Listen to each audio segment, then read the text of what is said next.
আসসালামু আলাইকুম ভিউয়ার্স, কেমন আছেন সবাই? আলহামদুলিল্লাহ আমরা ভালো আছি।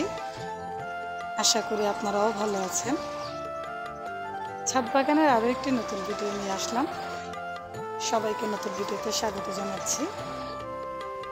প্রতিদিনই ছাদ বাগানে আসা হয় আর হালকা করে কিছু কাজও করা হয়, কারণ প্রত্যেকটা গাছের কিছু আগা ঘুরিয়ে দেওয়ার প্রয়োজন হয়।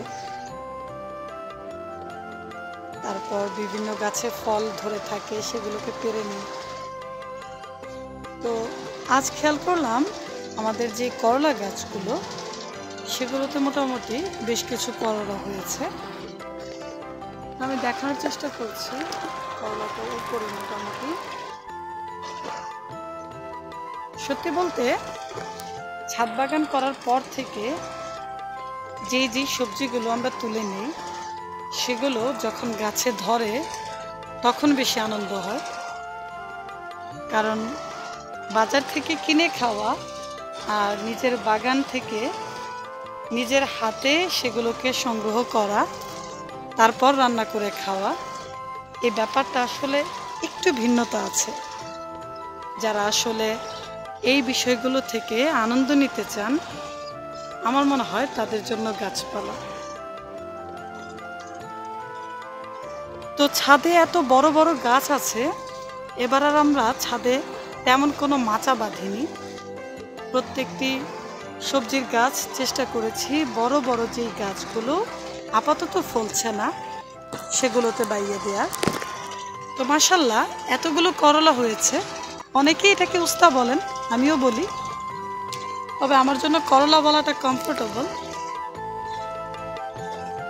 উস্তাটা আমার খুব একটা মনে থাকে না, যদিও ছোট জাতের করলাগুলোকে উস্তাই বলা হয়।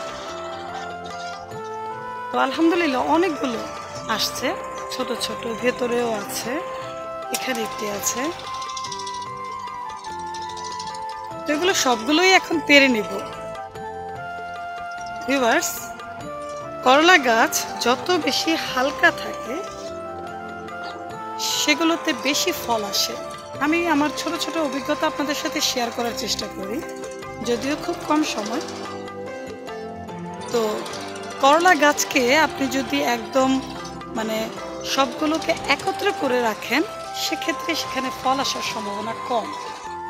বাট সেটাকে যদি আপনি ছড়িয়ে দিতে পারেন, সেক্ষেত্রে প্রত্যেকটি আগায় আগায় করলার বিস্তার থাকবে ইনশাআল্লাহ। এমনটাই আমি দেখছি আমাদের গাছের ক্ষেত্রে।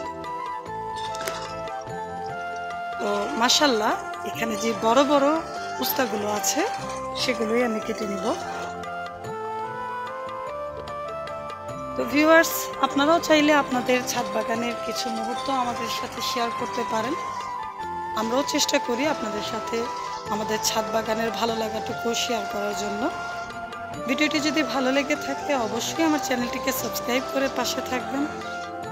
অবশ্যই লাইক কমেন্ট করবেন। সবাই ভালো থাকবেন আর সবাই সবার জন্য দোয়া করবেন।